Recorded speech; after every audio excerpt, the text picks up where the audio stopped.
very welcome to the Firm and Fast Golf Podcast. I'm your host, Shane Derby.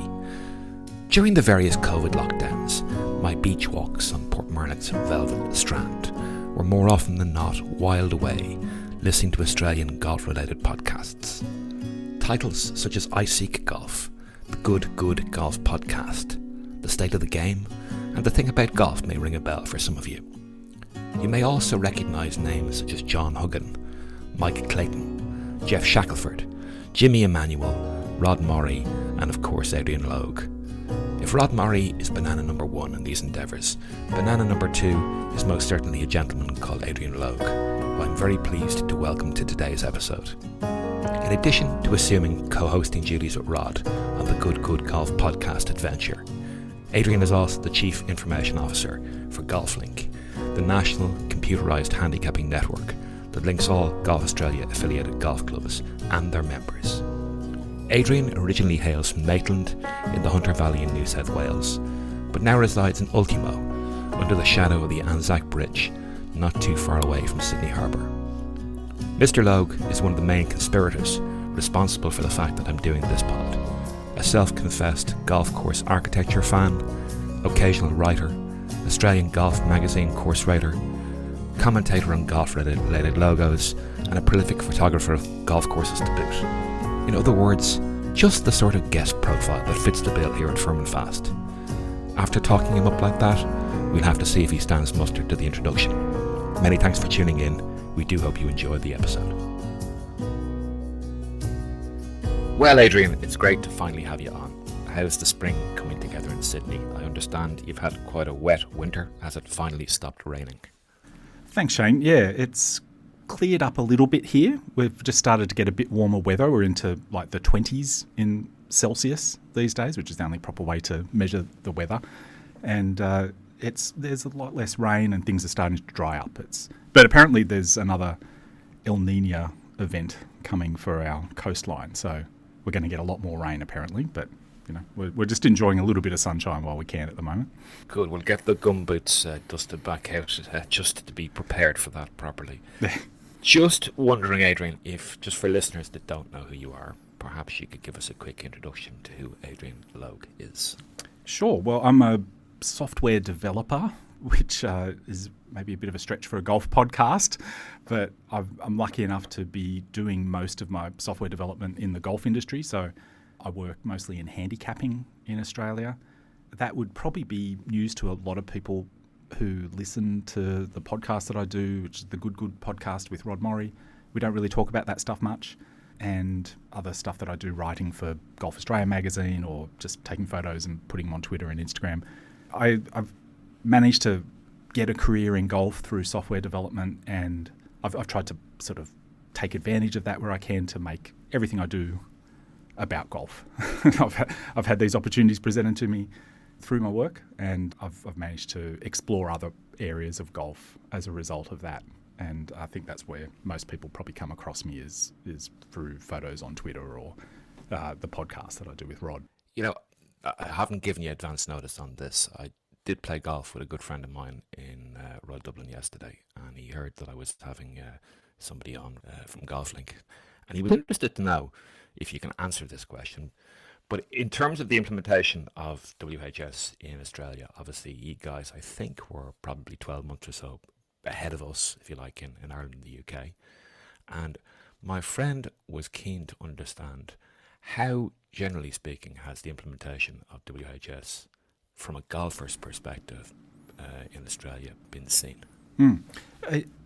I think, this is one of those things you're never going to please everybody, and no matter what I say, there'll be people who have issues with it, and that's impossible to overcome. But what I would say about Australia is that Australia was involved and saw to it that we were involved in the lead up to the WHS in ways that enabled us to prepare the country quite well for what we knew was coming.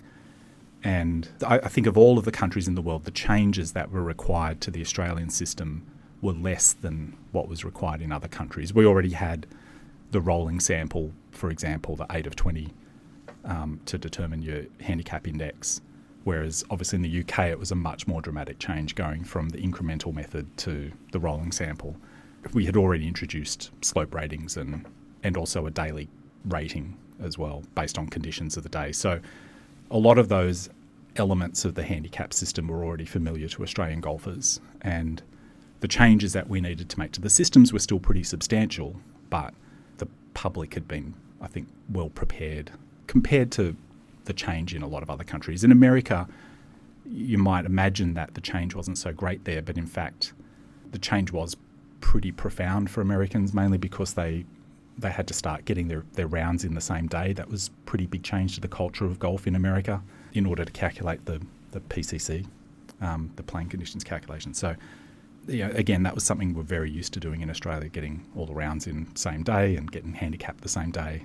Whereas in America, you were getting handicapped, I think it was every 2 weeks or something. And the UK had the big change from the incremental method to the rolling sample. So, yeah, the Australian golfing public was pretty well prepared, and the communications from Golf Australia were, I think, very good in the lead up to it. So, and we were able to go live, as you said, as one of the first in the world to go live with it. I think maybe one or two smaller jurisdictions in the US went live sooner, but not as comprehensively as we did in Australia, where the centralised system went live across the whole country in one go in January 2020.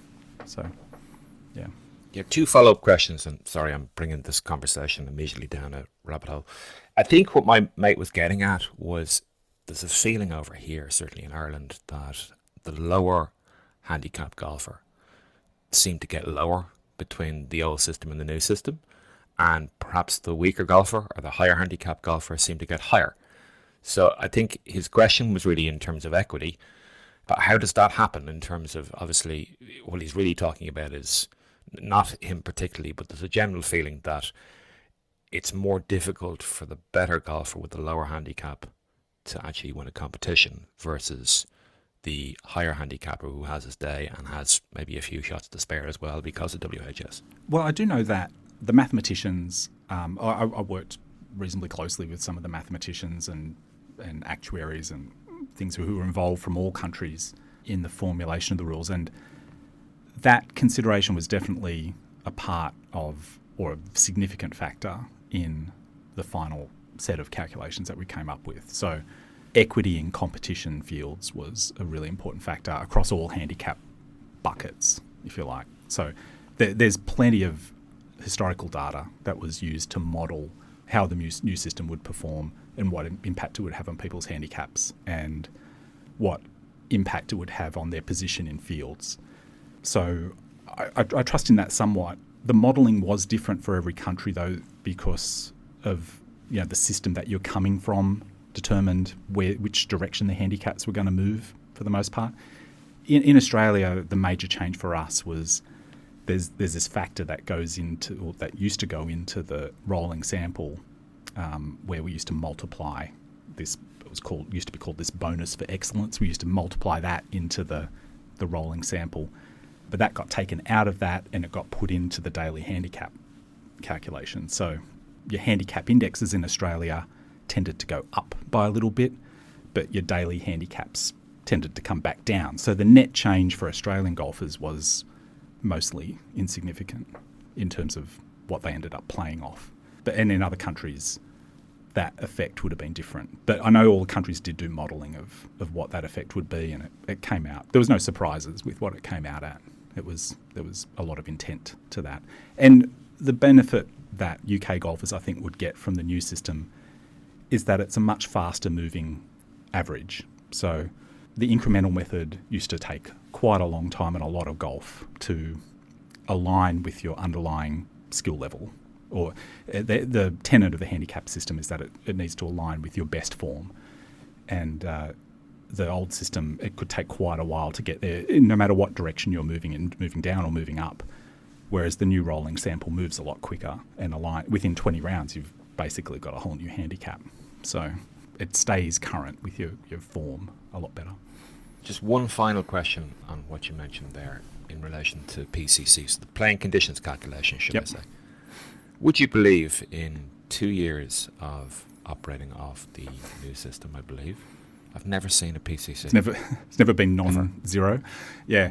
I have played in challenging conditions, I can assure you, which presumably the PCC is meant to reflect. Yeah, that's right. It's designed to be conservative. It doesn't take effect that often, but that was by design. And again, that comes from the modelling that was done. So it is what it is with that. It's I think for the introduction of that, where most golfers around the world hadn't experienced a daily rating before, erring on the conservative side was probably the right call. Okay. So nothing amiss if I haven't seen PCC in action yet. No, it's not that unusual. Thank God.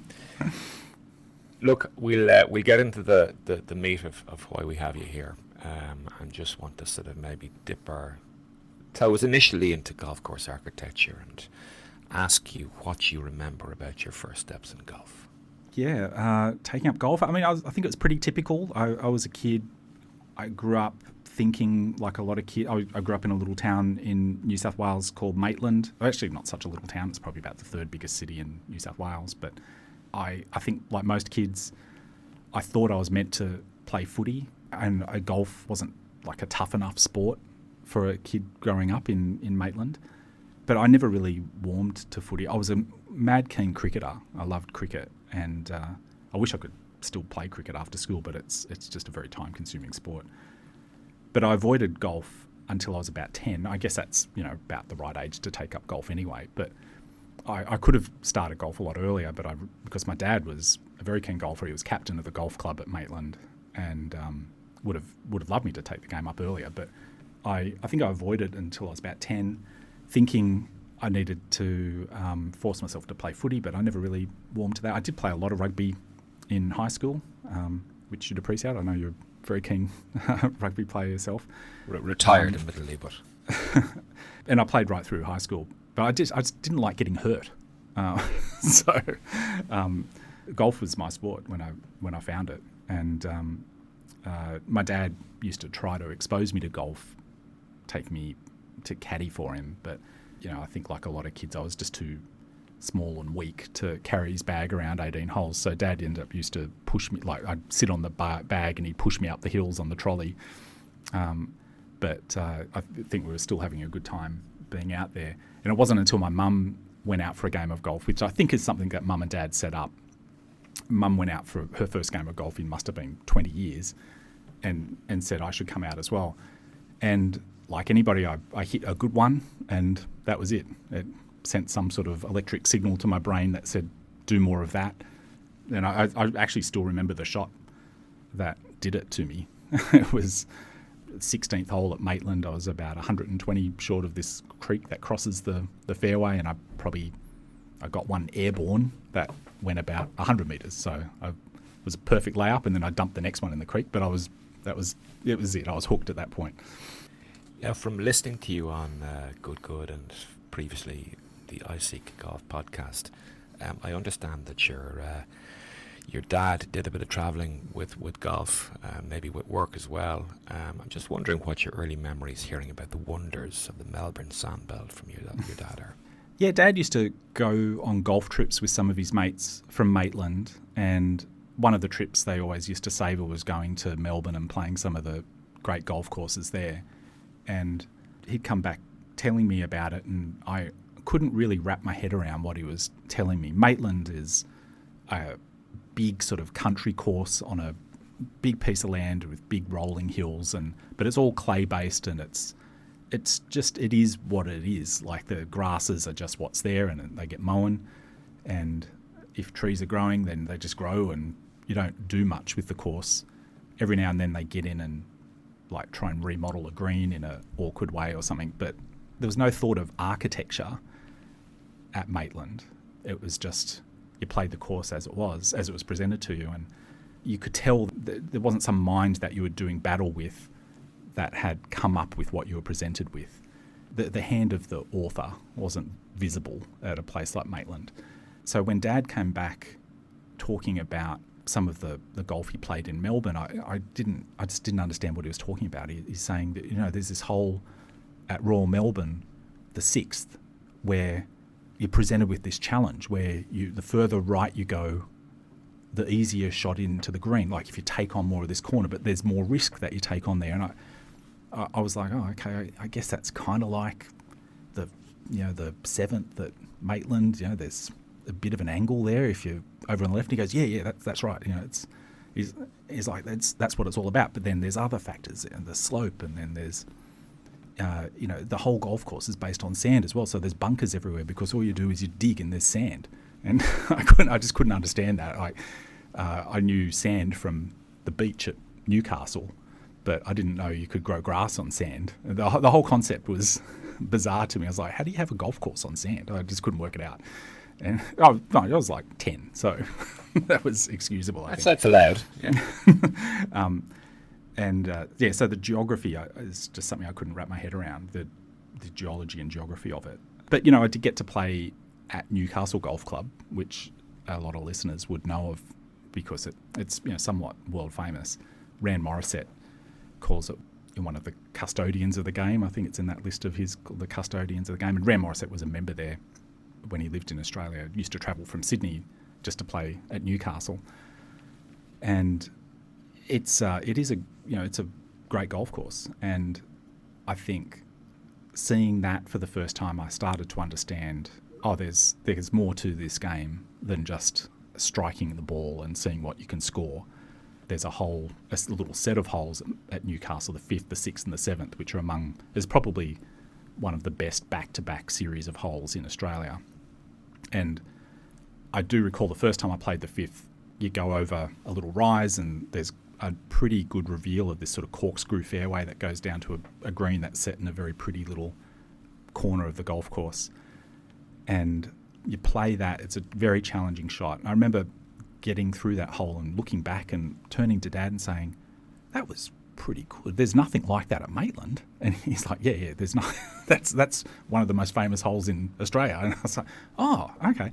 And I felt really good that I'd recognised something good in the ground. Like, I think a lot of people will look at a hole, and I think this is important why public golfers should get to play good golf architecture, even at public courses, because it can spark something in your mind. You can realise, this is something different to where I normally play. There's something interesting here. Somebody has deliberately laid this out in a way that is presenting a certain challenge or presenting certain options. And I think I was kind of proud of myself for noticing that on the 5th at Newcastle, and that for me was the little ember of an interest in golf course architecture.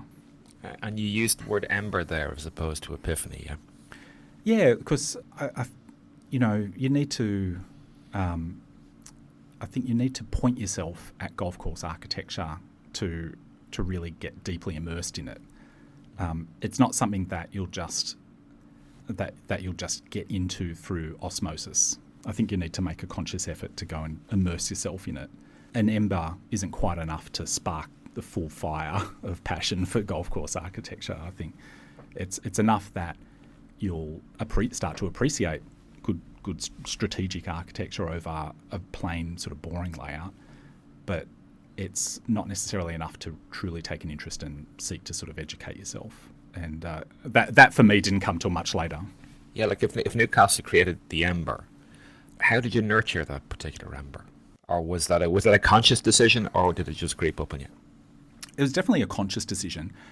With work, I had the opportunity to travel around a fair bit, and at first I was like bag tag Barry. I was like, I want to play here because it's famous, and I want to play here. And so I was looking at opportunities to play great golf courses, but then I was thinking to myself, I'm here. This shouldn't just be something like a notch in my belt. I should be appreciating this and taking the opportunity to learn about what I'm seeing. And that was when I started to photograph golf courses. When I thought, I'm here. Why isn't everybody photographing this? That's always the recurring thought that comes to me when I'm at a place like Portrush or Portmarnock or somewhere. I'm thinking to myself, how isn't the whole field got a camera out and taking photos of this? And if not for anything else, just for their own benefit to remember what they're seeing, but also to put that out there and see what people think of it and express your own opinion, see what people think back, and take that feedback on and start a bit of a dialogue about it and understand and develop your learning that way. So for me, that evolution and into immersing myself in golf course architecture came from having the opportunity to play a few good places, but then realising I don't just want to play this and move on. I want to understand what I've seen, and the photography, I think, was the way in. If I remember correctly, again, hearing you on with Rod Morri on the Good Golf podcast, in the dim and distant recesses of my memory, I seem to remember that you were recently involved on a walkabout at your home club in Pymble in Sydney with none other than our mutual friend Mike Clayton and perhaps some committee members. Just interested to understand how the visit materialised and perhaps what Mike said. Was it a catalyst for the subsequent development of a master plan with the designer James Wilshire, who I understand has done some recent work for you on the course at Pymble? Listeners might not know Pymble. It's not a household name, but it's a sort of a very typical Sydney parkland course in the North Shore. No architectural masterpiece by any means, but it's a very nice place to be. It's very pretty. You get it, it's nice, it's pretty. You're playing through a pretty environment. But, at the same time, you realise it's not at its potential. And its potential is quite good. It's on a very varied piece of land, a lot of rolling hills and interesting landforms. But it's choked out by trees and there's a lot of clutter. And it's also a very small property. And in a lot of ways, that embodies Sydney parkland golf on clay in particular.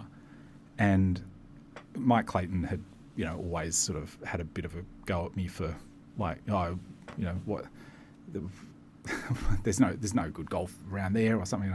It's like, why don't you come have a look and see if we can make it better, because nobody had really shown much of an interest in improving parkland golf in Sydney until Tom Doak came and did Concord. There are a lot of local architects doing the odd bit of work here and there, like redoing a hole here or there, or adding a hole, or very minor rerouting, or some green complexes or something like that. But then we had that project with Tom Doak, and then Harley Cruz redid Kalara, which is another course, very similar sort of style of course to Pymble. And both of those projects have vastly improved the golf at those two courses, Concord and Kalara. So at round about that time, interest in improving that area of golf in Sydney, I think, was pretty high. And when Clates was up here for the senior pro-am at Kalara, I think it was, coincidentally, I said, why don't you come up to Pymble and we can have a little walk around. So it was just me and Clates had a walk around. The captain might have came out and said g'day, because I just gave him a heads up that he was coming. And we're walking around. My main memory of it was he said, looked around and said, there's 12 good holes here. The potential for 12 good holes. And I said, wow, 12 good holes and 6 average holes? He goes, no, just 12 good holes in the whole property. so that was a bit of a blow. Unsurprisingly, though, he had a very good recollection of most of the holes, and I don't think he'd played there since the 1970s. There was like a New South Wales PGA or something there in the 1970s that he played in, but he still had a pretty good recollection of the routing and the hole numbers and what each hole was about. His main bit of feedback was that it needs to declutter, just vegetation management, mowing lines, and getting rid of coarse furniture and gardens and things like that. That was his main bit of feedback. Yeah, I do remember he saw, as we were walking around, we saw one of the better golfers on the course. I said to Clates, that guy's off, he's off scratch, actually. He's one of the better golfers in the club. And Clates said, is he? Okay, call him over. And as he's walking over, Clates, he whispers to me, he goes, I'm going to ask him a question. His answer's going to be faster greens and consistent sand in the bunkers. And the guy comes over and he goes, so what would you do to improve this course? And the guy, he thinks for a minute, he goes, it'd be good if the greens were a bit faster and, if there was consistent sand in the bunkers. And Clates said, thank you, go away now. He started to walk away. And it point proven. Really loud, so the guy could still hear. He goes, see what I mean? See? That's really angry. He was angry. He was genuinely angry.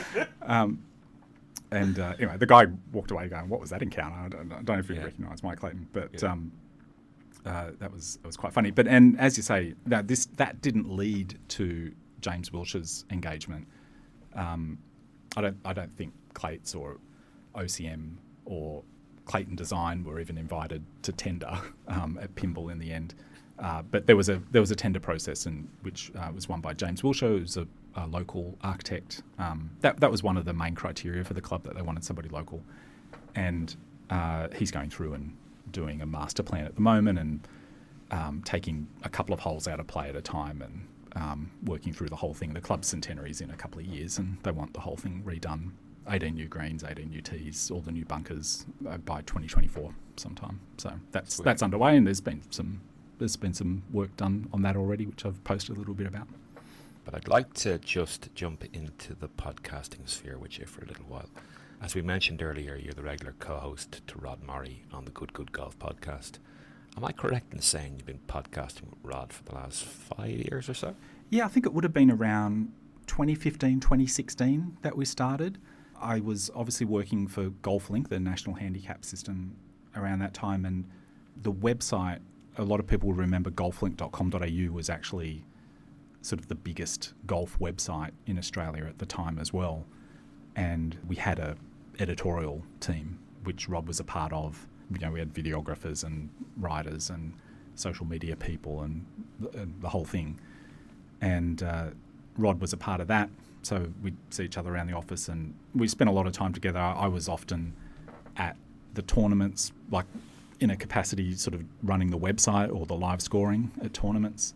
So I was in the tent in the media centre, and we just were spending a lot of time together.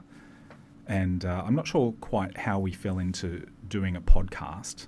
It was initially the iSeek Golf podcast, as I think you mentioned, and that became the Good Good Golf podcast. But I think initially, at least, it was mostly Rod being just nice to me to let me on the podcast with him.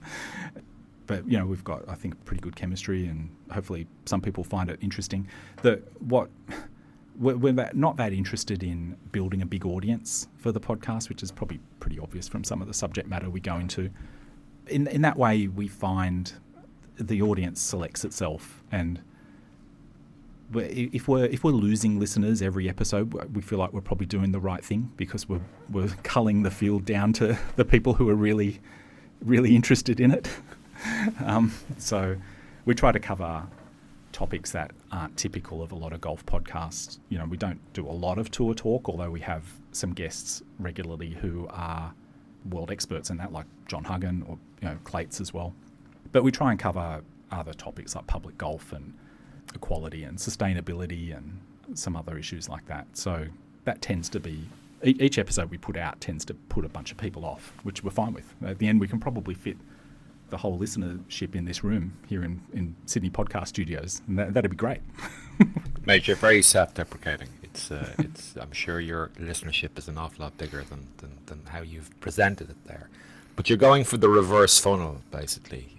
You're looking to kick people out as opposed to get people in. So doing your job successfully, potentially by definition and by extension, means that you have no listeners at the end of it. That's right. Well, that's the goal. We'll get down. I mean, we've got no sponsors. We don't do it for money. We do it because we enjoy catching up with each other each week, or even though we've been a little bit inconsistent doing it from week to week recently. But we enjoy chatting with each other, and it's as much as anything, it's an excuse to hang around and have a coffee together afterwards and catch up. So we'll continue doing that. Those listeners will know that. May know that Rod's studio has moved. Has the coffee got any better as a result of the move, Adrian?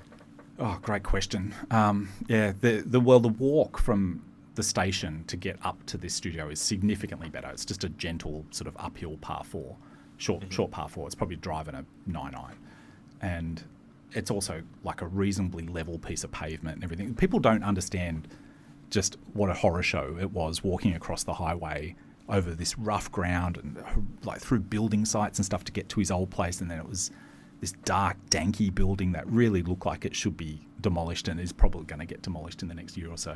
It was just a horror. It was like walking through the seventh circuit of hell or something. Whereas now it's just this gentle walk up a quiet street. And I really approve of that. Coffee-wise, it's no good. It's terrible around here. There's no redeeming any coffees around here. So I get like the most deplorable coffee these days, like a hazelnut cappuccino with sugar in it or something, because that masks so many evils. It's a caffeinated beverage in the loosest definition of the word, but even the most inept barista ends up making something that's palatable because it just tastes like some sugary hazelnut thing by the end of that. So if I trust the barista, then I'll order something nice, but like an espresso or something like that. But if I'm ordering a hazelnut cappuccino, that's a signal to you that you've done the wrong thing. That you're no good. You haven't. Yeah. Interestingly, the ISG of the IC Golf Podcast is still available through Spotify, all 120 odd episodes, for anyone that wants to go back and take a look if they haven't tuned in. I think you've got about 116 or 117 on the Good Golf Podcast. Looking at the back catalogue between both ISG and Good, what's been your favourite episode so far, and why is it your favourite? Good question. Probably the best Good podcast we did was probably with Billy Foster, which I wasn't on. We actually won an award for that. But I wasn't on it. I enjoyed it enormously as a listener. I think it was a great podcast. Billy Foster. That was the one with Tony Johnson as well, yeah? Correct. Yeah, Tony Johnston, Billy Foster, and Mike Clayton might have been on it as well. Yeah. Yeah, anyway, I wasn't on it. I think I was travelling or something that week, and it might be saying something that we won an award for that one that I wasn't on. And our listener numbers on that far outweighed anything else. But it's more about the stories Billy Foster told, which was superb, and I'd encourage everyone to go back and listen to that one. Brandel Chambly we had on the I Seek Golf podcast once, and thinking back on that's a bit surreal. I don't know why he agreed. I think Rod might have gotten into a debate with him on rollback or something, and how it's destroying golf course architecture, and he liked that it was quite a civil debate online, and so I think he thought, well, I can have a normal conversation with these guys. It won't be too confrontational, which you would not expect from Brandel Chambly, but he came on. It may not have been a very good listen, but it was certainly surreal to have Brandel Chambly on there talking we probably spoke for about an hour and a half about all sorts of stuff, and I remember thinking I was really impressed with his research and the depth of his knowledge on golf course architecture. There's no doubt he was extremely nice to us as well, before and after the podcast off air. So yeah, he was a great guest. I don't know if it was a great podcast. I have no memory if it was a good podcast, but he was a good guest. It has to be said at this time that any time you have either Meg McLaren or John Huggan on, how good are they? Yeah, Meg McLaren's great. I find her fascinating from the writing perspective, obviously, but there's a meta sort of aspect to that I found interesting, or that I continue to find interesting, which is to explore her motivation for why she writes. There's a quote that I heard, which I think it's something like, you can become a better thinker if you become a better writer. And I don't know who said that quote. It's probably Mark Twain. Every unattributed quote's Mark Twain, right? But I think that sums up Meg pretty well. She seems to write to clarify ideas for herself, and I think that produces pretty good writing. If anybody tries that, I think that's a good way to produce something interesting, is to have the kernel of an idea, and then to clarify it for yourself, start writing it. And then that leads to the second part, which is you become a better thinker by becoming a better writer. So that's the topic I always enjoy exploring when we have Meg McLaren on. But also she's just very interesting as an elite athlete, pretty successful tour player these days. And it's interesting to hear the challenges that she has, because she's very forthright about explaining the challenges of life on tour. And I think that's fascinating in itself. And that's the subject of much of her writing, of course. I'm going to date this recording. Sorry, Rod, if you're listening. She lost in the playoff yesterday in the French Open, I think. That's right, French Open. Yep. So we had our first Moroccan winner on the LET, but Meg lost in a playoff, unfortunately, but great to see her. I think Hopefully she's she'll turned write the about corner. it. Yeah, she certainly will write about it. Yeah, that's the fascinating insight. I think a lot of professional golfers get graded on a curve a little bit when they write something. They're, it's like, oh, amazing writer and stuff. A lot of them, yeah, they're okay. It's, but Meg is a genuinely good writer. And whereas I think, some professional golfers just get overly enthusiastic praise just for writing something. It's a surprise that they can write anything sometimes, and it is a surprise for a number of reasons. How do they have the time? Like, it's a pretty busy profession that they're on, and it's all consuming. And I wonder again how Meg has the energy to write something of such high quality, because unless she's just punching that out in one draft, it must be a lot of drafting and editing and just going over her work to produce what she produces. It must be time consuming, unless she's like a full-blown genius. So, I think writing takes time. Good writing takes time.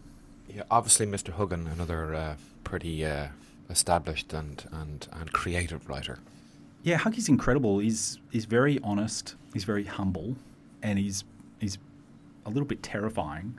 I guess we've done maybe, I don't know, half a dozen episodes with Huggy now, maybe 10 or so, I'm not sure. And I've met him in person half a dozen times. And I think through all of that, I've barely made an impression on him. He's a person who's fiercely loyal to his friends and always comes down on the right side of things, I think, for the most part. Like, I'm not somebody who... I need guidance often to come down on the right side of things. I think my initial instincts on stuff is, on whatever the issue is, I'm often not sure where, because I look at things through a lot of different lenses, and it all looks very complex to me. I have a lot of trouble taking a position on anything. And so I look to people like Huggy or Clates or Rod to, not to tell me what to think, but to give me a cue to what sort of things I should be focusing my attention on any given issue. And that often leads me to, I think they all come down on the right side of history on most issues. And I look to people like Huggy to give me cues on that. Yeah, it's a great skill to have, Yeah. It's a great skill to have. I mean, I think, through both the ISG and the Good pods, and this is kind of a bone to pick with you somewhat now, you've had a somewhat recurring feature where yourself, Rod, and at least one other guest have reviewed some of the great books, that's great golf books, obviously, like the World Atlas of Golf, Jeff Shackelford's Grounds for Golf, Tom Coyne's A Course Called Scotland. My favourite episode, obviously, must be the Alistair Mackenzie Spirit of St Andrews episode, which you... bad recording, but you've replayed twice, and it gets more fascinating every single time you listen to it. The book club's disappeared, Adrian. Where did it go, and when is it coming back? I'd like to blame Rod, but it's definitely my fault. I think I'm just lazy. I mean, I read a lot, but mostly audiobooks these days. So I tend to stall a little bit when I've got to read a paper book. And we announced that we're going to do Weathered and Simpson, The Architectural Side of Golf, which is a great book. But I just never applied myself to reading it. So it was waiting on me to read it. And I still haven't read it. I've got my copy. I'm a good way through it, but I just find other stuff distracting me all the time. And I just do find it really hard to get into a paper-based book. And that's very dense. The text in that book is very dense and quite long. But if I ever get through that, we'll probably do that one. We'll get it up and going again. But, there is a decent back catalogue there. My favourite as well is probably the Spirit of St Andrews podcast that we did with Clates. That was a great day too. Rod and I drove down. We had a fancy car that we had access to through some sponsorship with GolfLink, and we drove down to Royal Canberra that day in this fancy car. And it was an enjoyable drive. We stopped by for a pie down on the way, and then met up with Clates at Royal Canberra. He's walked into the clubhouse like he owned the place. He's just like, he was thoroughly Clates that day. We've taken out our copies of the book, and of course Clates had some beautiful bound edition, and Rod and I are just there with these flimsy soft covers with stupid notes sort of attached to it, and Clates has got beautiful bookmarks and stuff. all the right passages ready to go, and knew a bunch of it off the top of his head. And we did the recording, and then we walked around Royal Canberra, which Clates had a hand in redesigning with OCCM at the time. And that alone is a great experience. Everyone, if you could sell that experience of walking around a golf course from the 1st to the 18th with Mike Clayton, that would be worth a fair bit of money, especially a course that he's had a hand in designing, and just hearing some of the insights that he has about the place. But it was something, we didn't set it up with Royal Canberra, we just went out and started walking the course. And of course he's pointing at stuff and talking loudly and shouting at golfers saying, "What are you hitting it there for? Like, you should be hitting it there." We walked up on some group, and a lady had hit a beautiful shot into, if I'm fair, she sculled it a little bit, but it ended up, it was a bit heely, and it shaped this shot beautifully into this green where it ran in between a couple of bunkers, sort of fitting the entrance of the green perfectly. And Clates loved that shot. He's like, "Oh, that's the perfect shot." And he yelled it out, "That's the perfect shot." And then the next bloke was getting ready to play, "Do what she did. You just got to do what she did." There's like complete straight. I had no idea who we were, just some crazy people who'd walked onto the golf course. And and we're walking down the middle of the fairway. He's yelling at this guy, do what she did.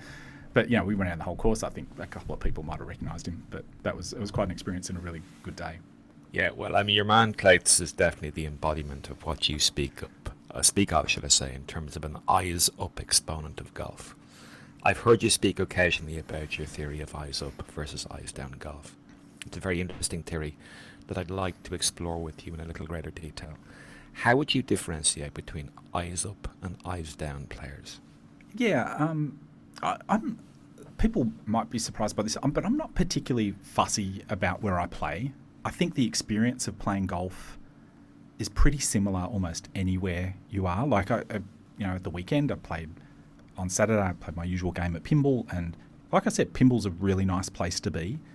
It's very pretty, and I've got my friends there, and it's a sort of a great experience. Architecturally, it's okay.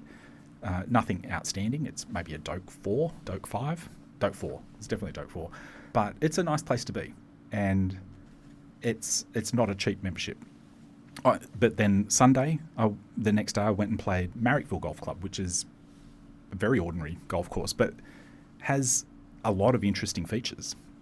And I was thinking to myself, I was playing with Jimmy Emanuel, who's been on the podcast, and I turned to Jimmy and said, the experience of playing here is like 95% the same as playing at Pymble or the Australian or anywhere else in Sydney, really.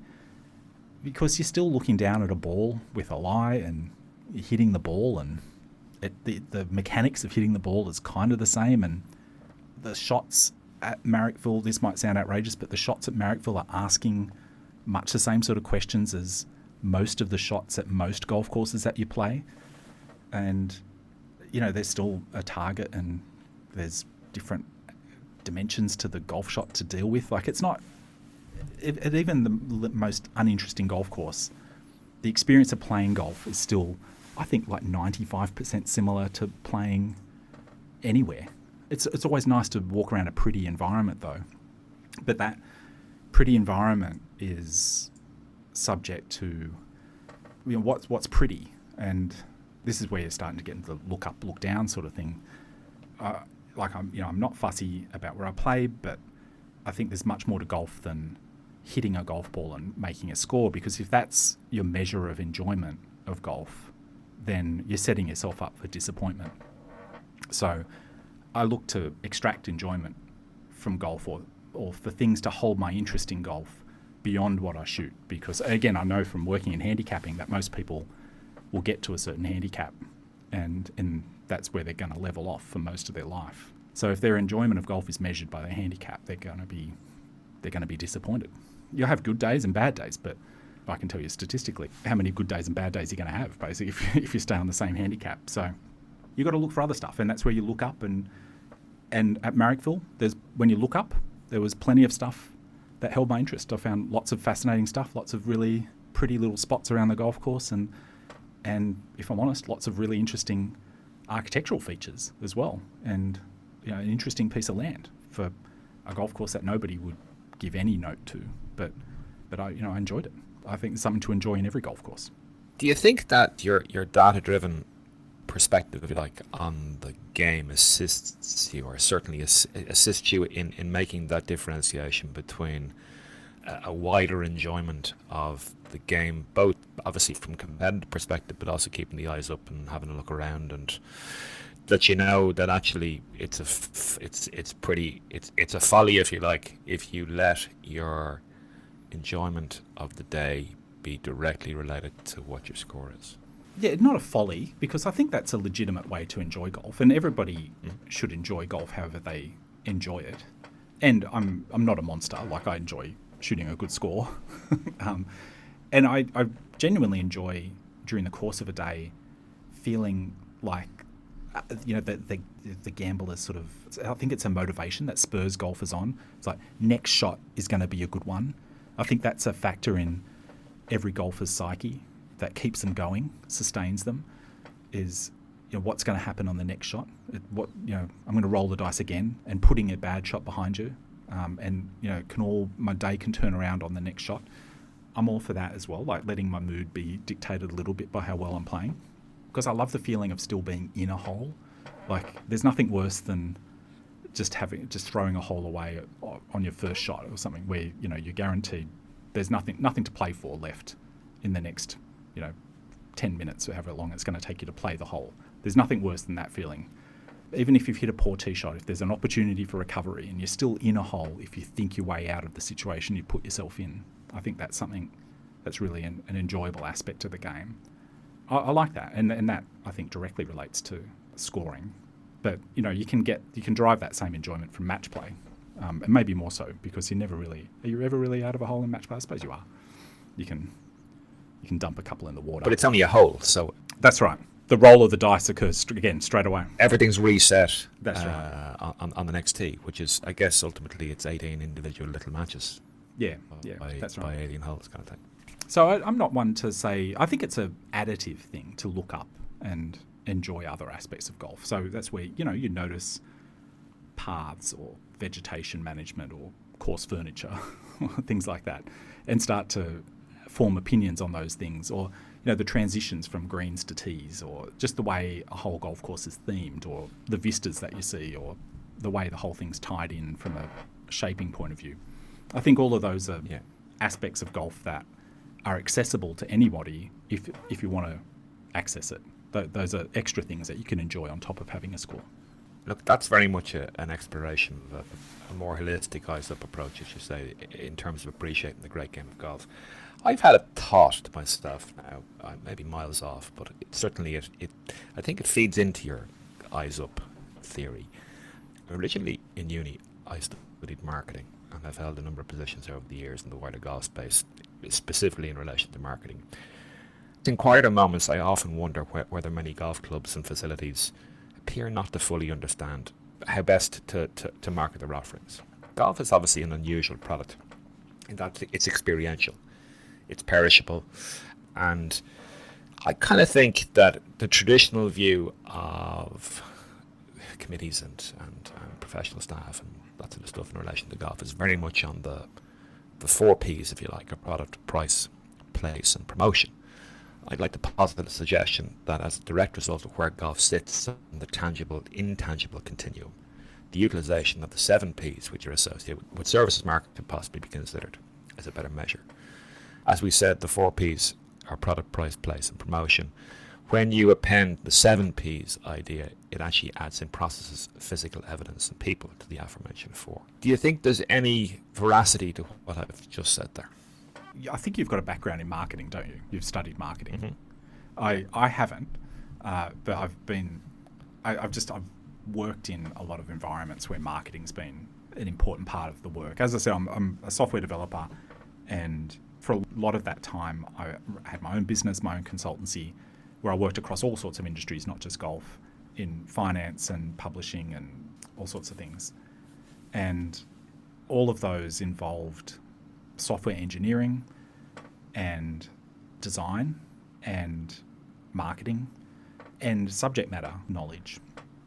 So, and I think what I observe in golf is that it's very rare to see those things all intersect I'll stick to what I know, which is the technology side of what you're talking about there, and how marketing intersects with technology and design as well. And I think it's very rare in golf, and in the way golf clubs present themselves, say, on their website, which is should be a fairly simple piece of technology. But I think it's rare for golf clubs to have a well-engineered website that also has world-class design, that also displays good golf IQ. That intersection of things is very rare. And when you see it, it stands out. And I think the Masters website is a fantastic example of where the intersection of all of those things occur, and it happens in the app for the Masters as well. And generally the marketing for the Masters. I actually think their design has a lot you could be critical of, but there are some elements of the design of the Masters tournament that is consistent, and they're tent poles of their design that they can go to and people recognise. That creates a very strong brand.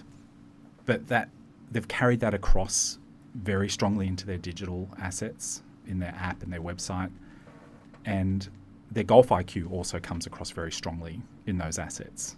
And their engineering's obviously excellent in those assets as well. So you get those rare examples like that, which demonstrate the intersection of all of those things, which make all of the other examples stand out as being deficient in some way. And your average golf course website and how golf markets itself, from a website point of view to the experience of going to a golf course, falls well short of what it could be or what it should be. And it's no surprise, really. Most golf clubs are pretty small organisations, right? I think in Australia we're a little bit more obsessed than most countries in making businesses out of golf courses. We have a lot of golf clubs here which have a CEO and like a whole sort of management structure, and that go beyond the board. There's quite a big staff in a lot of golf courses here, and they run like businesses with a big food and beverage operation as well as the golf operations. And they're measured in ways that any business would be measured. But for all of that, they're still not quite big enough organisations generally to have that sophisticated view of their marketing and their design and really awareness of their brand identity. They're still too small for the most part. They're just too small. Even the biggest golf clubs that tend to be too small to really have the skill set in-house to bring all that stuff together really well. The opposite can happen with really small golf clubs where there's a singular vision from like an auteur, if you like. And you see that in startups or in some resorts like a Barnbougle or Bandon Dunes or something like that, where, or more recently with a Landmand or those sort of places where there's a bit of a singular vision, and they overcome not necessarily being huge organisations by having a strong vision and a strong brand, and that translates into a strong brand identity. But often they still fail with simple things like booking systems, so that the technology is not necessarily world class. It's a difficult thing, I think, for golf clubs to get that mix of stuff right. And it's probably no surprise that an organisation as colossal as Augusta National is the one that has got it right. Also because they're so singular in their purpose, whereas other big organisations in golf, like the USGA, have many stakeholders across many different areas, and I think they do a great job. But they've got everything from agronomy to tournaments and everything in between. There's a lot of stakeholders to manage, a lot of divisions to manage, and it's hard to unify the whole brand identity in such a diverse business. And the R&A has a similar challenge, but I think they both do a pretty good job, all said. So I don't know, golf is made up of so many little businesses that it's probably no surprise that the marketing's so fractured and inconsistent. Yeah, I think it's interesting. I mean, the golf product or how it's consumed. Obviously, there are tangible and intangible elements in relation to the experience. And I'd probably like to just take a look at a few of the tangible elements, maybe. I know you've got certain thoughts on pads and rakes and various other bits and pieces, which we'll try and extract out of you as we move through. But I'm sort of drawn back to my first experience at New South Wales, as an example, obviously golf club in Sydney, was there around 2012. I was in off the street, so I was paying the full rack, which I was happy to pay. But quite interestingly, I actually received a welcome pack for the very first time that I can certainly remember looking back, which included the New South Wales branded socks, to make sure I wasn't wearing anything other than the correct height and it's a polite colour. way of making sure you wear the right socks. Exactly. There you go. There's your. Well, to be fair, the other side of that coin is either, sorry, your socks are wrong, or even worse, you actually make it the first tee and you're off down the first hole and somebody's running after you going, you're wearing the wrong socks. So yeah. I'd rather have it was a nice touch in that. Obviously, it was quite clear that they wanted you to wear the socks. Obviously, a DVD screensaver, course guide, etc., etc. So, because over the years, obviously, I've had similar in Royal Birkdale and Monterey in Portugal. Something quite nice as a member guest in Kingston Heath, that honorary member tag. I just think, little things like that really add to the value proposition, but also the fact that you're bringing something away with you. You can actually look back at it and remember fondly, I remember the time I was in Birkdale because I had the bloody bag tag on my bag. And I think sometimes, when you're so close to something and you've always done something one way, then perhaps it's difficult to separate the wood from the trees to a certain degree and say, actually, well, are we doing all we can here for both the member, from a member's perspective, but also the visitor perspective, to actually give some thought to what the visitor, or indeed particularly the visitor, is actually bringing away with them. Well, I think, the old course, you get a little baggie with a few goodies in it like that, don't you? With even a course guide. I think there's a course guide in it. And a pitch mark repair is always good because it sends a signal as well that we want you to repair your pitch marks. That's great. I think clubs could focus. I like having a memento. I think a lot of golf is about thinking back and reflecting on your experiences playing golf, which gets into this sort of epiphany territory, right? But because for me, I like to replay rounds in my head and think about. I think that's how you learn routings as well. Is you have to bring yourself back to a round and really force yourself to remember the holes, and then replay it over and over again in your head. And little mementos, especially a course guide, can really help with that. So I think that's a nice touch. What clubs could do a lot better though is signage. I reckon golf clubs are horrendous for signage. Like, I always compare it to, like, if you go, for a lot of people, you've mentioned a lot of sort of private club experiences there where you're probably a golfer already, and for golfers that little bag of goodies means a lot. I think it's a great touch. But for a lot of other places, even private clubs could benefit from this. Just better signage pointing to, like, step 1, go to the pro shop. Step 2, get a sand bucket. Step 3, go to the tee over here. And step 4, try to play this hole in under 8 minutes. And then off you go. Certainly, Marrickville could really have benefited from that, from the round we went there and had a game the other day. Like, I know what to do. I turn up and we know where to go. But I was waiting for Jimmy for half an hour before the round and just sitting on a bench outside the pro shop. And I saw plenty of people who, it was clear it was their one game every 6 months, and a couple of them I think were bringing complete non-golfers. And you could see they're just like lost. And the sign says pro shop. What does that mean to a non-golfer? Like, they don't know what a pro shop is. Like, is that where you go to pay or something? That we know that, but I think if you put yourself in the mind of a non-golfer, they're not going to have a clue what pro shop means, and that means you go there. Checkout in the department store says pay here. It doesn't even say a complex word like checkout. It says pay here.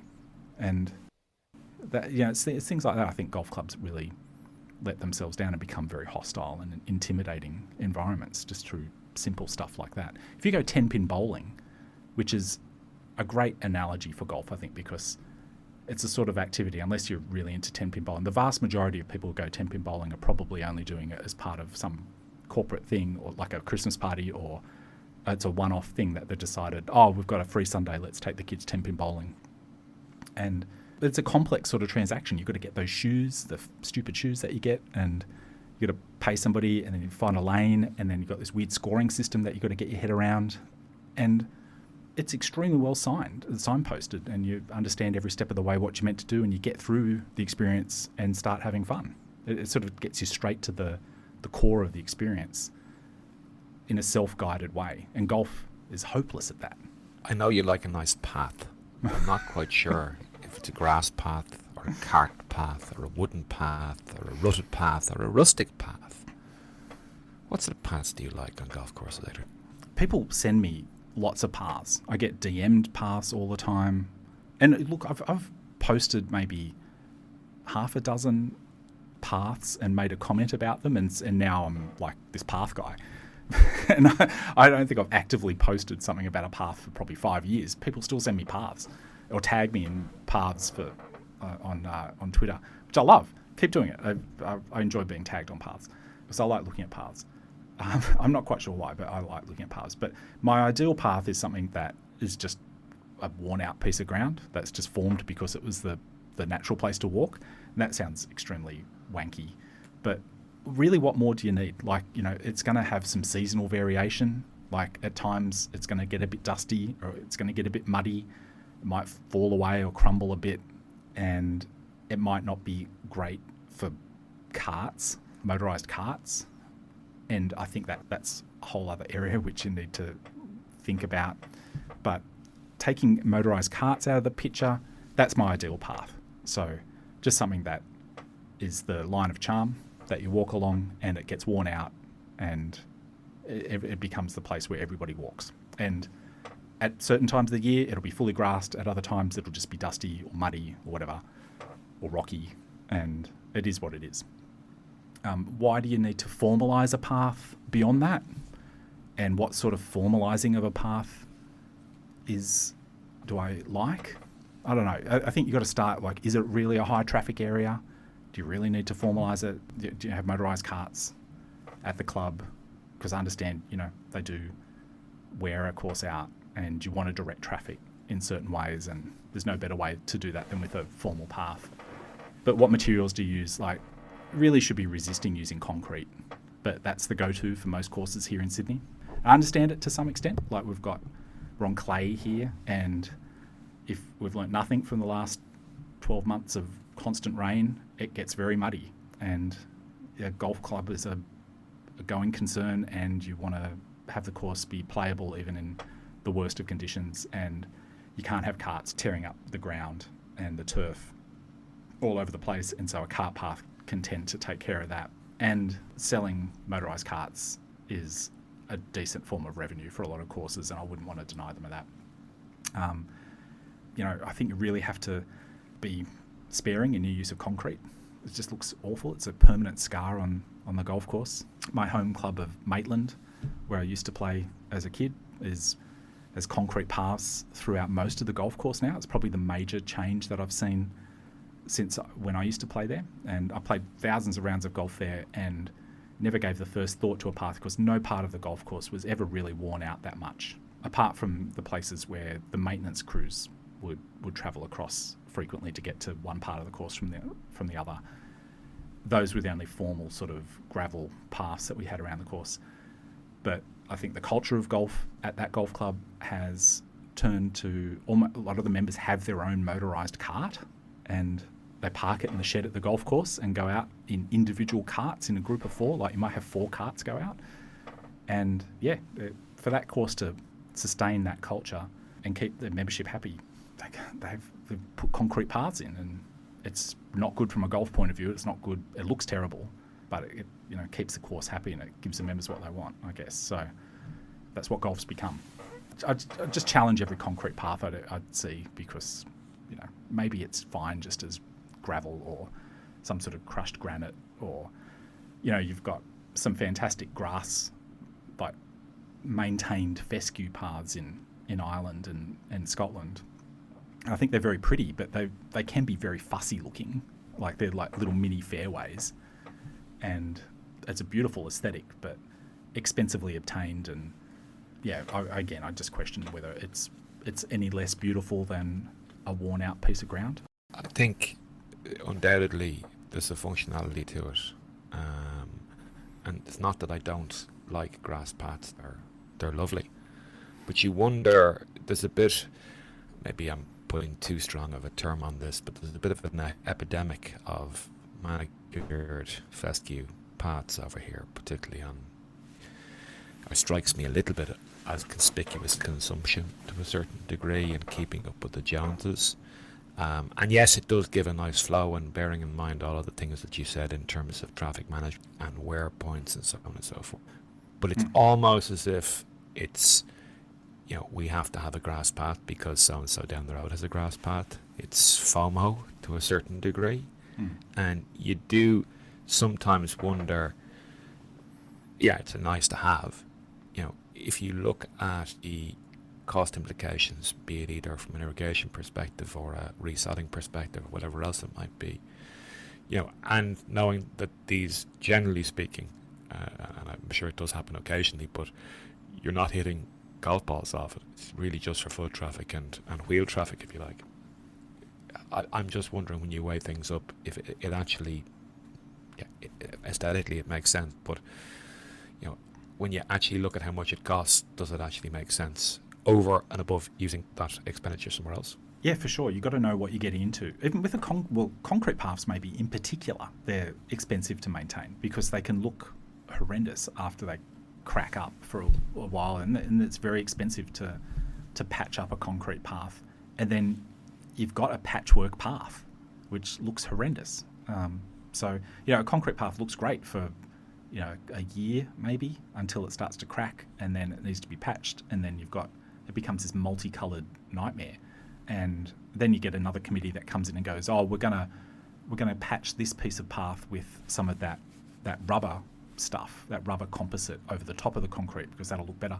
But they're not doing the whole path, they're just doing this bit which is crumbled apart, and again you've got this weird patchwork, and it's expensive, really expensively obtained bad look. So the fescue paths, at least that's an expensively obtained good look. But yeah, I think clubs should be aware of what they're getting into with that. The question I'd ask is, it's another thing on the course that can break. If you're setting up a perfect path, it's something that the moment there's an imperfection introduced into it, it becomes an eyesore. So your beautiful fescue path gets worn out a little bit in the middle, it draws attention to it. And the beauty of an informal path is that it's already broken, if that makes sense. There's nothing to fix. It's already broken, and it's beautiful in its broken state. It's just a rough place where people walk. And a formal fescue path introduces something else that can break, and like literally large parts of the golf course. Like it's a very new maintained area that you introduce into the golf course, which people will complain about if it's got a problem. So that you're buying into that as well when you're introducing those wonderful fescue paths. But I've seen ones with graded rough on the fescue paths as well. It's taking a bit extreme, isn't it? And it's utilitarian as a result. It's not trying to be something that it's not, or pretending to be something else. And as you say, it needs to be maintained, but it doesn't need to be maintained aggressively or with a lot of expense. Yeah, and look, it could wash away. That can be a problem. Like if you start to semi-formalise a path with a bit of gravel or something, gravel can wash away. I get that, and that's where I think high traffic areas you might need to stabilise the base with some sort of matrix or something, and that's fine. Like especially alongside a teeing area or something like that. Just let it play out and see where the problem areas are, and then go formal where you need to go formal. But at every step, just question that. Don't as a dogmatic policy put paths in next to every tee or concrete like the full golf course. A lot of the worst path decisions come from a dogmatic policy that every one of our teeing grounds is going to have a path next to it. That's a dogmatic policy that doesn't look at the situation alongside each tee and make a decision on a tee by tee basis whether it actually needs something.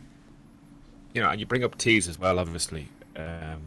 in addition to potentially having a little picnic on a tee, I know you're keen on opening up the tee boxes of Sydney to families and people to enjoy the space, which I think is a very good suggestion.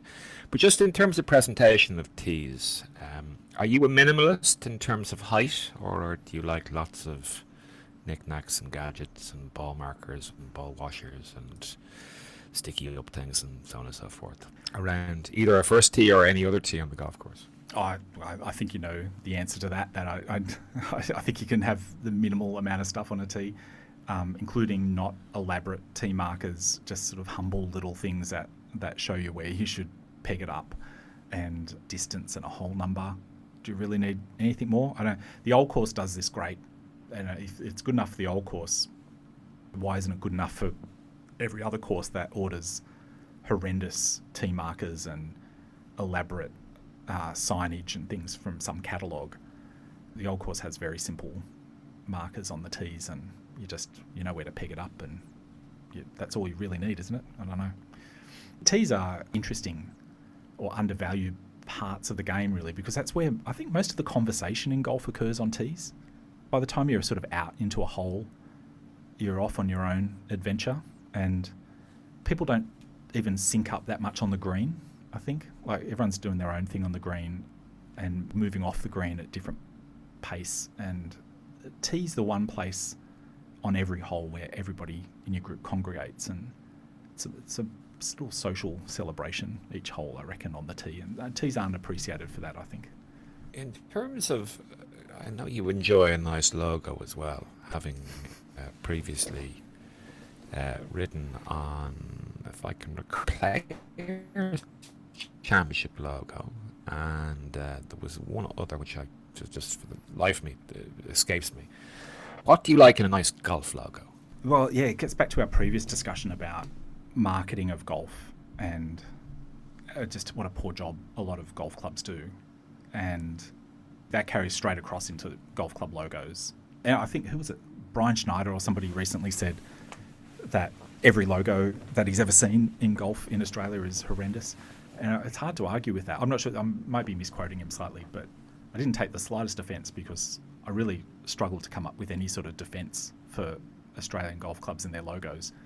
Most just go to the cliched sort of some sort of monogram or wings or something. I don't know. There's a lot of cliches in golf logos, and a lot of very poor graphic design. And if there was ever a style guide attached to the logo, it's never been obeyed. They just shove it in all sorts of contexts, which doesn't flatter the logo or the brand identity of the club. Again, I think this just comes from the golf clubs being small organisations with somewhat high turnover, and it's hard for somebody to be a stewardess, to steward the brand through decades and maintain it. You know, a club like Merion does it well with its logo. Is that a good logo, though? Yeah, I mean, it's good by golf course standards, but it wouldn't be a very good corporate logo. It's a little bit overly ornate and complex. It's a good piece of symbolism, but you know, the wicker basket device is an interesting standalone thing, but incorporated into the logo, it's a very ornate looking logo. It's just distinctive. I think that's why we like it. But with the critiques of logos, I think I'm a much better critic than I am creator. I find it really easy to poke fun at things that deserve to be made fun of.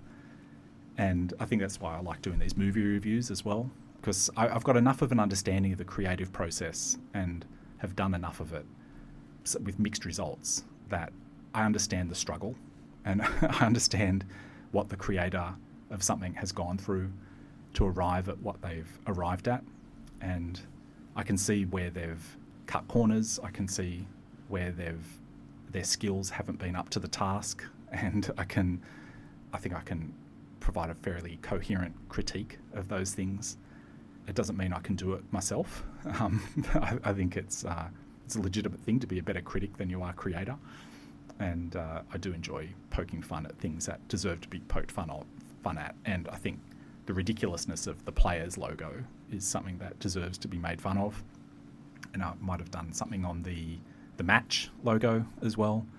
which was ridiculous. I'd like to do a lot more of those, but they actually take a lot of effort to research and study them, and they're just purely for my own enjoyment. So they're not really getting published anywhere significant, except I just put them on my blog. But they take a lot of research and a lot of time to draft up those logo critiques. So I'd like to do more of them, but I haven't really got the time. You seem to be actually sashaying towards film reviews or movie reviews for the Golf Australia magazine, which is interesting. I have read parts of your reviews that have been posted to Twitter. Needless to say, the Golf Australia magazine isn't available for purchase in Ireland unless I subscribe to it. So maybe that's something I should do. Shame on you for no. Yeah. Your co-host on Good, Rod Morri, has a recurring joke at your expense where he refers to you as working media. In truth, I think you resemble that description as a somewhat sporadic writer. It must be recognised that last year you won an award from the Australian Golf Media Association in the Best Long-Form Story category. The article was entitled Breaking Bad at Bondi, which I believe appeared in Caddy magazine, the brainchild of Will Watt. What can you tell us about the diggers at Bondi laid out on the cliff at the northern end of Bondi Beach? Yeah, Bondi Golf Club's a kind of a special place. And also a really unspecial place. Like, it's one of the most plain tests of golf you're ever going to encounter, but it's in such a spectacular location that it can't be ignored. And I've lived in Sydney for 30 years and went to school in Sydney before that so most of my life I've been in Sydney. And I was aware that there was a golf course up on the north head of Bondi, but I never thought it was worth going to visit. And I'm right in a way, but I'm also really wrong. It's very, very short 9 holes, and it's dusty and tiny greens, but it's also one of those places that hasn't had enough money to ever stuff it up. So it's just got this very simple features in the ground, but they're kind of sporty, and the ground's kind of firm. It's actually rocky, if truth be told. It's not really a sandy site, even though it's by the beach. It's cliff-top golf. And the property, I can't imagine there's a more expensive piece of ground anywhere in the world than Bondi for a golf course to be. At Bondi Beach, one of the most prized pieces of property in Sydney, which is one of the most expensive cities in the world to live in, with some of the highest property prices in the world. It may be the most expensive property city in the world, as far as I'm aware. It's extremely expensive here to buy property. And there you are with this incredible piece of coastline dedicated to a really ordinary golf course. So I find that intriguing. But it's a product of its surroundings, Bondi. It's a very cosmopolitan sort of place. It's kind of grungy in a way. It's got a real beach culture about it. And they're very, very loose with rules. The dress rules at the golf course are come as you are. You can wear what you're comfortable in. And that's what triggered the idea for the article. I thought to myself, is there a more subversive sentence in the whole of golf than to say, wear what's comfortable, there are no rules at the course? Most golf clubs' heads would explode if they published that on their website. And yet there it is at Bondi. Some simple words that sort of go against the institution of golf. And I thought to myself, I'll go and see what that's like. And I had been there before, but I went with fresh eyes with my camera and went and interviewed a bunch of golfers and got far more out of it than I ever imagined. And it all came from the golfers. They gave me the lines. Every single one of them said, I just asked some simple questions. What do you like about Bondi? Why are you playing here? And every single golfer I encountered said, you can get on. That was one of their main things. It's a place where you can play any day of the week. Anybody can get on. And the other comment that somebody left me, I got a lot of good material. And then as I was just about to leave, I saw a bloke who was walking off the 9th. And actually he was walking off the course from about the 7th or something. And I said, oh, you're giving up for the day? And he said, oh, no, I'm just going to go up to the clubhouse, which is the Diggers. You mentioned there's a club called the Bondi Diggers, which serves as the clubhouse for the golf club. It is sort of a restaurant and a I don't know how to describe it. It's like a RSL club, like a retired servicemen's club in Australia. And it's got a very good view. It's a nice place to be with cheap food and good beer. And the guy said, I'm just going to go up in the balcony there, and when there's another opening in the field, I'll just go back out and play a few more holes. And I said, oh, that's good. So what do you like about playing here? And he said, nobody cares if you're shit. And I thought, yeah, that's great. And I closed the article with that. You've given me the perfect close to the article. So it was, wear what you want. There are no rules. You can always get on, and nobody cares if you're shit. Those are all sentences that were given to me by the club itself and by the golfers who are out there playing. And I don't know that you could get a better set of sentences to sum up public golf and everything that's good about public golf. And that sort of was embodied at Bondi. And listening to yourself and Rod on the Good Golf podcast, you mentioned public access golf, obviously Bondi, and through listen to the two of you, I think I've heard you speaking about this as well, that actually doing the pod has opened some doors to ideas and topics and issues perhaps you might not have understood or even been aware of previously. It's sort of feeding back into that eyes up mentality in relation to golf. And obviously municipal golf is the bedrock for all golf, really. I mean, public golf appears to be under some significant pressure both in Sydney and Melbourne and farther afield in Australia. You might just tell us about the ongoings at Moore Park in Sydney, where I believe the city's Mayor Clover Moore seems to have a bee in her bonnet about potentially looking to take 9 holes off the golfing public at one of the busiest golfing venues in Australia. Yeah, Moore Park is an incredibly influential golf course in Sydney, and I think an underappreciated asset to golf and to just Sydney in general. I've travelled a fair bit, and I don't know of too many major capital cities around the world. Sydney's the capital of New South Wales, just not to offend people from Canberra. But major cities throughout the world where there's such a quality golf course so close to the central business district. And Moore Park is a quality 18-hole golf course. And it's on a good piece of ground. And it could be a lot better. It's typical of a lot of Sydney golf. It could be a lot better. But as it is, it's superb. Is it a great golf course? No. And great's an overused word. But it's a surprisingly good golf course, very close to a major city's CBD. And I can't think of too many cities around the world where that exists. And you ask yourself, is it getting a lot of use because of that proximity to the city? And the answer is yes. It's probably one of the busiest golf courses in the world as well. It does.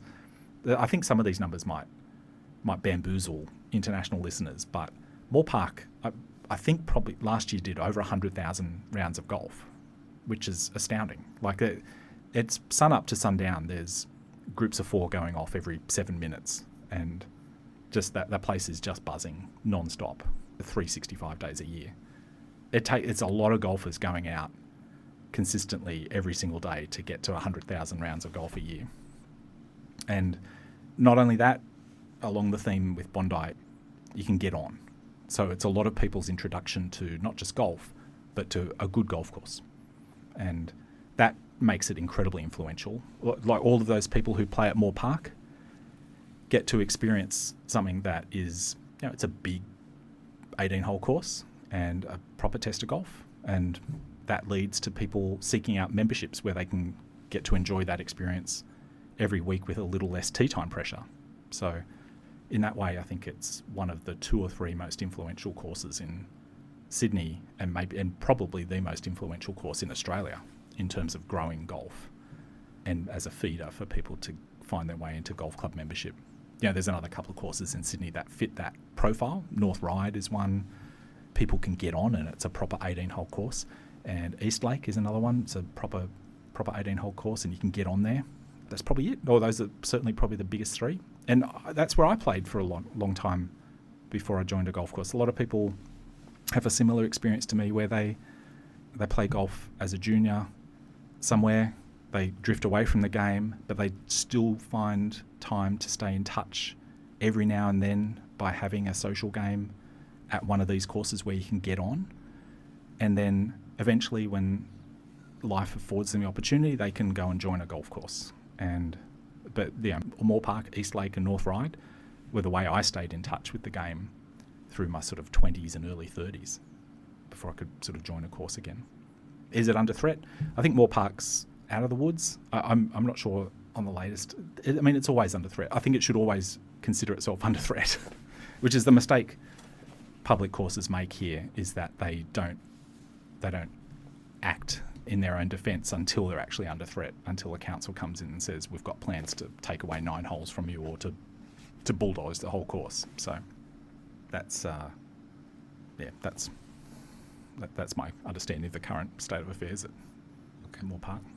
From one end of public golf to perhaps the other end, which is obviously just saying a little something about golf rankings.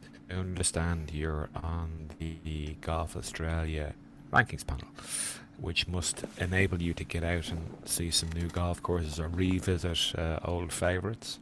The Golf magazine ranking list in the US is often cited as the definitive list from a worldwide perspective. In his introduction to the most recent rankings in 2021, head rater Rod Morri, who you mentioned earlier on, endeavoured to define the qualities that have led to success in the most recent list in 2021. Design themes from the golden age of architecture with strategy, playing angles, enjoyment, creativity stemming from bouncy bounce golf are the attributes our raters are looking for. Courses that embrace short grass and give the player room to navigate based on their game strengths fared better than cramped courses choked with wrist-wrenching rough that necessitates looking for lost balls. How near do you think Rand gets to what you're looking for in a golf course? Pretty close, but I think there's another aspect to throw in there, in that geography is destiny, and there's some courses where the geography is ideal for that description of golf, and that description of golf, unfortunately, is almost impossible to implement in certain parts of Sydney, for example, and that's probably common all around the world. And we like to have golf courses everywhere these days. We don't just sort of seek out the very best land for golf and then put down that style of golf, which is, I agree with everything you said. I love that form of golf. But if I really get to why I like a golf course, no matter where it is, it's that it's appropriate for its geography. It's the right type of course for where it is. It's true to its location. That's what I probably look for in a course above all else. The rating, being a member of that rating panel for Golf Australia magazine doesn't really afford too many playing opportunities, to be honest. You've still got to sort of travel and set your games up, and more often than not, I don't know if I'm too embarrassed to ask, or I just feel like it's a bit of a wank to ask, but I don't ask for, well, I don't even introduce myself. In fact, we don't ask for any sort of a discount or anything, and I explicitly don't. If I ever am writing a letter to introduce myself to a club as a panelist, I explicitly say that I don't want an FOC or anything. But more often than not, I'll just book a round by whatever means I can, not write a letter, and just go and see what the course is all about. And I try and fit in golf around trips with work where I can. I'll take a day off before or after the trip and see what golf is around the region, or if there's a weekend that I can fit in around a business trip, I'll play a bit of golf when the opportunity arises, and that gets me just enough golf to stay on the panel. I think we've got a certain quota that we've got to meet to stay on the panel, and I only just really scrape in every year. Just apropos your submission of ratings for the Golf Australia magazine, I'm just wondering if Brendan James, the editor of the magazine who looks after the top 100 ranking list, does he ask you in any particular manner, or are you using any particular criteria to utilise for the ratings process? Yes, he provides some guidelines of what we're looking for. I don't recall them off the top of my head, but we've got an information sheet that gives us some pointers of what we should be looking for in a course. But he's also, and I don't want to speak for Brendan, but he's looking for some diversity of opinion. Like our panel's sort of handpicked, and I think each person is picked for what they're bringing to, what perspective they're bringing to it. And he welcomes people who would appreciate different aspects to a golf course that I would appreciate. But there's certainly, probably more than one person who shares my views on some of that, on what I go to a golf course. But in the end, our scoring system is more or less we just rank the courses that we've played, and the overall ranking is like a master ranking of everybody's rankings, if that makes sense. The points are defined by the positions that everybody put them into their own individual lists. Gotcha. There seems to be no end to the golfing pies that you appear to have your fingers in. In May 2022, you were centre stage in organising a trip to Barnbougle in Tasmania for the Golfers Alliance. Your website states that the Golfers Alliance is a community of golfers who are passionate about golf course architecture, agronomy, inclusion, public golf, independent golf media, environment and sustainability. It's a community that advocates for the game on important issues, working together to tell golf's story.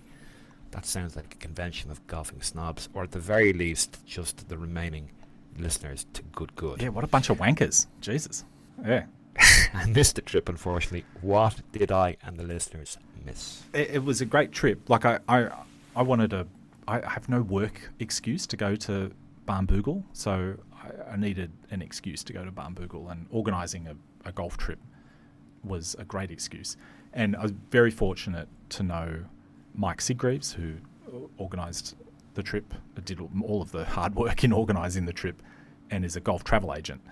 And his company is actually called the Golf Travel Agency. It's always good, if you can get the obvious name, you should take the obvious name when you're naming a business, and he runs the Golf Travel Agency. And he's able to get good rates. He's able to get wholesale rates to Barnbougle and book out the whole thing. He's actually, I think, the biggest retailer of Barnbougle packages in Australia. So he has a great relationship with the resort, and we're able to get a really good rate to basically book out the whole thing. There's two types of accommodation, there's several types, but there's accommodation at Barnbougle Dunes, which is these cottages and some villas and things. And there's a hotel at Lost Farm. We were able to book out basically every piece of accommodation at the Dunes side of the resort. And it was up to us to then sell all of that. So we promoted it a little bit, just like a few weeks, and we pretty much managed to sell the whole thing out. And that was very satisfying. I think anybody who has organised a trip, I think somebody said this recently on Twitter, it might have been One Bearded Golfer. He said, everyone's very enthusiastic about going on a golf trip until it actually comes to committing to going on the golf trip. And we found that a little bit, but when we put the invoices in front of people, they all paid them. And so we got everybody confirmed, all confirmed bookings. A couple of people might have had work things that they had to cancel, but we managed to fill those spots anyway, and we had a great time. They're really different. Like, very few of the people I think who came in the end were probably listeners to the podcast. We had a bunch of different groups. I think a lot of the little groups within the group that came might have started with somebody who's a listener to the podcast, but then they brought a bunch of people who had never listened to the podcast, don't listen to any golf podcasts, aren't into that stuff at all. They just wanted to go on a golf trip, and what a great place to go. And I think for those people, that's probably what it was all about, really, because we had the whole of CDP design there, except for Frank Pont, but we had Mike Clayton, Mike DeVries, Lucas Michel, and Urian Vandervaart there, and Will Watt came along, and from Caddy Mag, who you mentioned earlier, and Peter Toogood from who helps CDP, and Phil Hill, the greenkeeper, the head greenkeeper at Barnbougle as well, all generously contributed their time. We managed to direct some funds to some of the people who we had come along, which I think was great, because a lot of people, I think, expect that certain people in the golf industry just do stuff for free, and we didn't want to have that be something that we would asking people to do. So we either asked for a very small amount of people's time, which was enormously appreciated, or we paid what we could to have some people come along, and I think the experience was all the better for that. Everybody who came was extremely generous with their time and with the activities that we organised. So it wasn't just going to play games of golf, it was fireside chats and mixing, playing a few holes with Mike Clayton and listening to Mike DeVries at dinner and being introduced to Lucas Michel and Will Watt. And those are hopefully special experiences for some of the people who came along.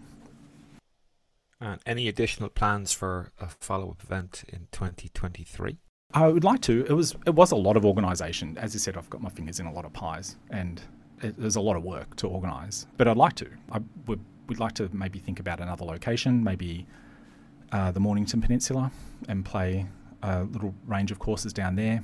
The accommodation's a little bit easier there as well, or Cape Wickham, but there's very limited accommodation at Cape Wickham. So there's a couple of ideas. Barnbougle again. It's nothing wrong with that. Going there year after year is one of the joys of the place. So, well, it only took you how long to get there the first time? Yeah, too long. Certainly 12 years or something. I don't know. Whenever the first course was built. So my first game was there 2019 or something. I think, I'm not sure. But like I said, I only really travel and play where I've travelled to work. So I'd never had an excuse to go to Barnbougle Dunes until I had a deal that was sort of too good to refuse. So that was the catalyst for my first trip. Funnily enough, ever since you've been looking for an opportunity to tag work onto the trip to Launceston and Bridport, I'd imagine. Yeah, that's right. Yeah, but yeah, no. Honestly, the opportunity probably doesn't arise to legitimately have work down there. So I'm always going to have to contrive something, I think. No, for sure. Look, I've kept you long enough. We'll get into the last two questions, and many thanks once again for your time. As you and all our returning listeners will know, the Firm and Fast podcast episode conclude with posting two of the final questions relating to your golfing bucket list and some reading recommendations. So we'll get into bucket list. Please let us know what 5 golf courses or destinations are currently on your bucket list, why they appear there, and when you hope to scratch them off. Bear in mind you can interpret that question however the hell you want. Yeah, so I've given this a bit of thought. All but one of the places on my list here are places that I've already been to, but I want to go back to for various reasons. And I think that's within the rules of your little. Absolutely. Royal Melbourne. We make them up as we go along anyway. Royal Melbourne is there. I've been lucky enough to play Royal Melbourne several times, but it's the one course where, the moment you're off the course, you're scheming about how to get back on. That's the key thing for me for Royal Melbourne. I'm compelled to find another way to get back onto it the moment a round is finished there. There's certainly great golf courses that you play where you've done it, and you're in no rush to get back. You certainly accept an invitation to go back, but you're not really actively trying to find a way to get back there. But Royal Melbourne, I'm always up for a game there. It's just such a superb. Everything about it's so great. Royal Copenhagen is one I've spoken about a couple of times in the podcast, and I think it's a really special place that nobody has heard of. And I think amongst Danish golfers, it's this property up sort of north of Copenhagen, and it's effectively public land. I think it's some royal hunting grounds or something like that, but it's a multi-use, public facility in an incredibly special looking piece of countryside. Fantastic rolling hills and loamy, sandy soil and native grasses and just a big open playing area. It's a huge golf course, but really firm ground. Definitely Rand Morissette bouncy bounce type of territory. And despite having the royal moniker, incredibly unstuffy place. It's just a very normal sort of membership and a real tangible sense of gratitude for having access to this amazing piece of ground. And very old design, unknown designer, some unknown Scottish designer. It's a very old course. It's casually referred to as course number 1 in Denmark because it was the first golf course in Denmark. And it has an element of that randomness of the old course about it, where it probably benefits from not having been conspicuously designed because it's got an element of randomness to the elements that you see out there. I just love it. I wish I could get back there. That's a really special place. Next on my list is Myopia Hunt Club, which I haven't played, but it's got the quirkiest name for a golf course, I think, in the world. I don't know. Can you think of a better one? No? I'm a sucker for a quirky name, and Myopia Hunt Club is very quirky, and the golf's really good. I like Friar's Head. That's kind of quite a nice Yeah, thing. that's good. I mean, that's come about from like a marketing brainstorming sort of session, though. Like they've come up with that. It's a modern construct, that name. Whereas Myopia Hunt Club is obviously a much older course and formed out of literally a collection of people with that medical condition of myopia and I don't know, some common interest in hunting or something. I don't know exactly the history of it, but it's something as bizarre as that. What a fantastic name for a golf course. So, and yeah, it's a good golf course too. North Berwick, that's my favourite links, probably just ahead of the old course. There's plenty of links that I haven't played, which might take that number 1 place in my heart, but right now it's North Berwick. I just love every aspect of that. I think it's 18 unique holes. It's an asset to the game, and it's just peerless in my view. And the last one I'd put on my list would just be Maitland, where I grew up playing golf. I probably played thousands of games of golf at Maitland as a kid. From sun up till sundown, we just used to go round and round and round. But our house was just near the 9th tee, so my mum would basically know when we were coming around, and she'd leave a couple of cans of Coke out for us at the tee, and that'd sustain us for another 18 holes. So, or we pop in the clubhouse and get a pie or something. Just those memories of those endless days just going around Maitland is something I'm very nostalgic for. It's probably changed quite a bit, a good 15 years I think since I've been to Maitland. As I said, it's got horrendous concrete paths in there now, but nonetheless I'm sure I'd enjoy it. Maybe that would be where I'd play my last ever game of golf, because that's where it started for me. So I do love Maitland Golf Course. An honourable mention probably to Newcastle Golf Club, because it was very influential in my early understanding of golf. And another honourable mention for Frankston Golf Club in Melbourne, which I think should be the model for every golf course in the world. For people who don't know, it's The Millionaires Club, yeah? The Millionaires Club, but contrary to that reputation, it is super exclusive. You've got to be invited to be a member there, and the likes of me isn't going to get invited to be a member there.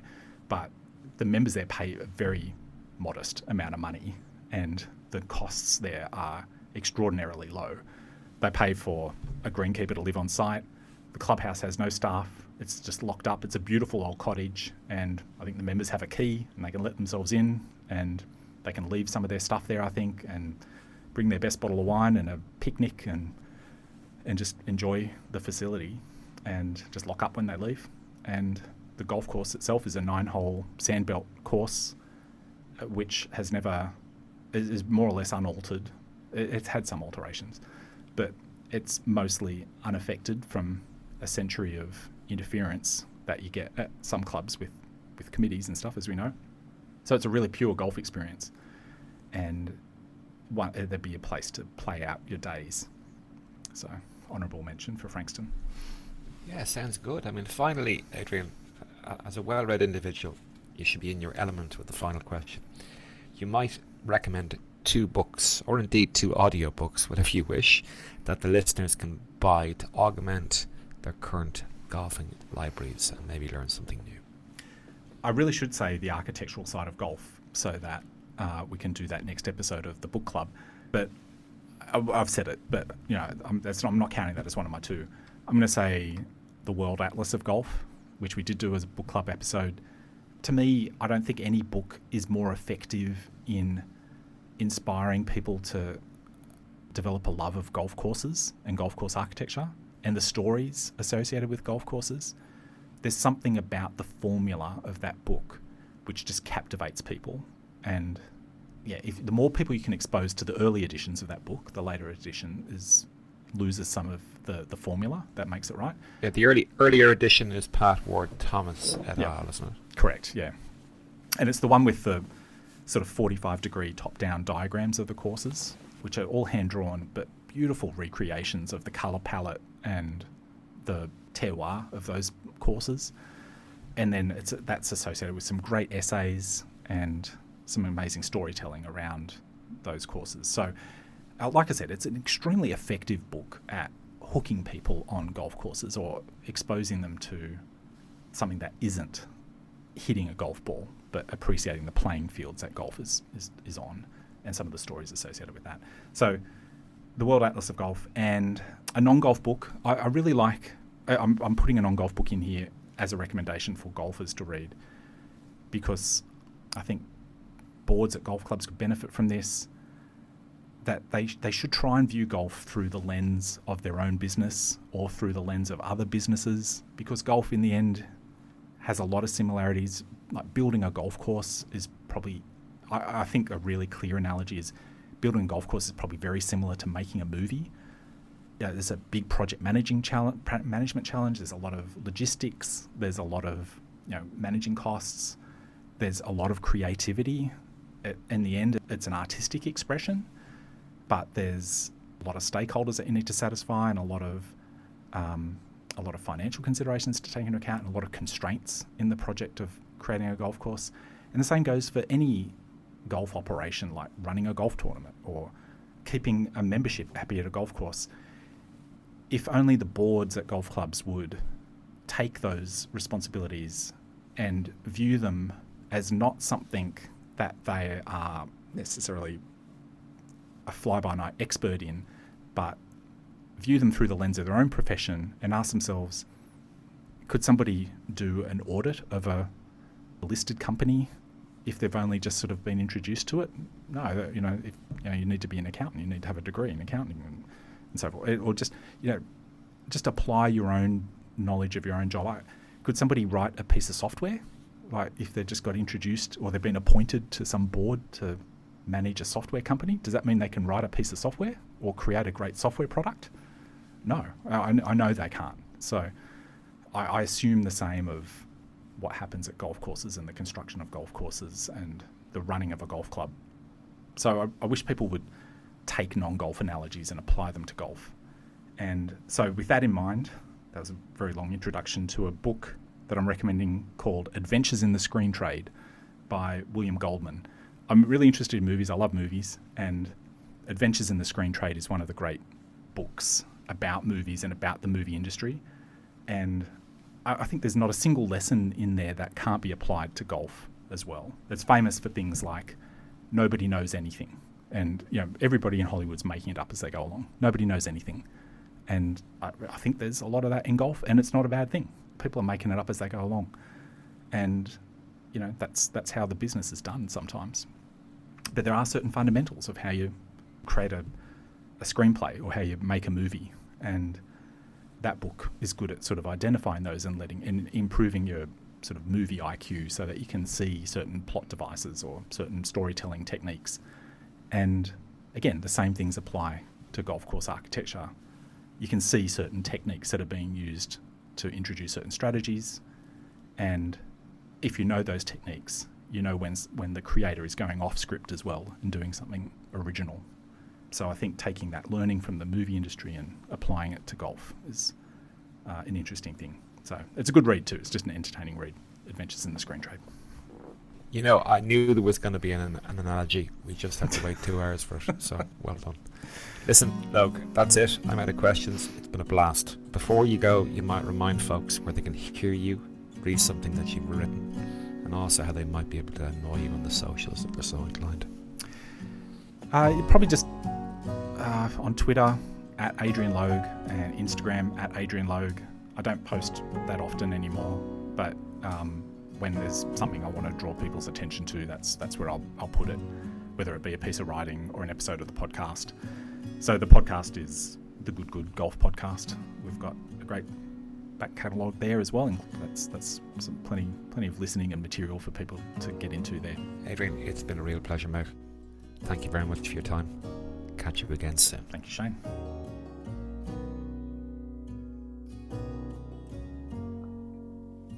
Many thanks for tuning in. As usual, you can find us online at firmandfast.golf or on Twitter at firmandfastgolf. Please continue to like, subscribe and comment. It really is appreciated. Until the next time, happy golfing.